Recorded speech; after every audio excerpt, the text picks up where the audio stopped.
Jumpa lagi bersama channel Desat STP. Hari ini kita akan melakukan pemangkasan daun pada tanaman terong ungu di dalam polybag. Budidaya tanaman terong di dalam polybag harus kita rawat dengan lebih ekstra daripada yang kita tanam di tanah langsung. Karena jika kita menanam dalam polybag, maka kita harus melihat yang pertama media tanamnya apakah masih basah atau sudah kering. Yang kedua, unsur hara di dalam tanah tersebut apakah masih cukup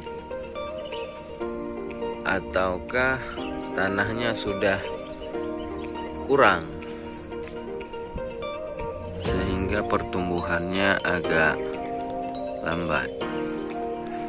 Jadi jika seperti ini kita harus menambah media tanam berupa tanah yang sudah kita olah. Dan yang terpenting agar bunga dan buahnya lebih banyak, maka kita harus melakukan pemangkasan. Pemangkasan bisa dilakukan pada pagi hari dan sore hari.